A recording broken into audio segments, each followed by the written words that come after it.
Good day, everybody. Welcome to the 22nd of September, 2025. This is going to be a real estate update. Met with a couple sellers yesterday just to give you an idea. And the biggest question they had was, well, the statement that they had was they're not going to put any more money into the house to get it prepared to sell. And I understand that. And then the second thing is, if they were to put any money into it, what would that have been, or what would that look like? So looking at residential real estate, when you're talking about a valuation perspective or a pricing perspective, it's important to take into account the competition. If there's enough comparables, sold comparables, closed properties in the past 180 days, and that's kind of long.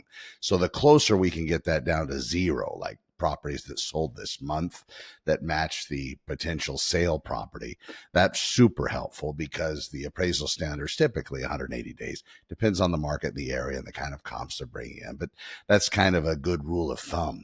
If it's beyond 180 days, typically that comp, the comparable property that the appraiser is trying to use to justify the loan on the property, typically it's not going to work unless they're able to claim some kind of extenuating circumstances.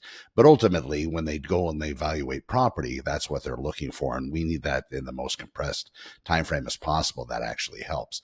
So when you're looking at maybe selling a piece of property, then when you're looking at that particular value, you want to make those comparisons based on the properties that closed in close proximity. So it should be in the same neighborhood or they're nearby.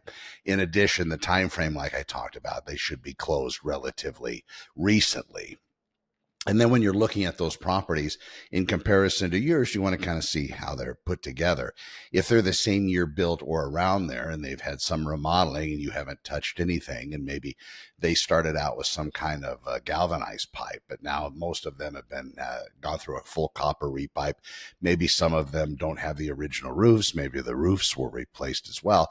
These are things to look at because when buyers come into your house, they're going to be looking at your property in comparison to the things that closed in order to try to get a good valuation themselves so they can make an intelligent offer on your property.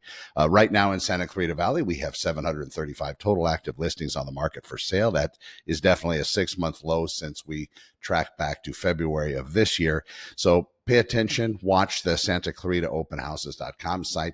I do a daily blog there where I keep everybody updated as to what's happening in real estate so you can be on the cutting edge of what you want to do. But that's a little bit of a seller understanding as far as evaluating property and looking at it. In a lot of cases, especially in this one, these particular sellers don't have to do anything because there's no competition, nothing on the market in comparison to their property and its condition. As far as evaluating it, looking at the other properties, they're good to go in its present condition.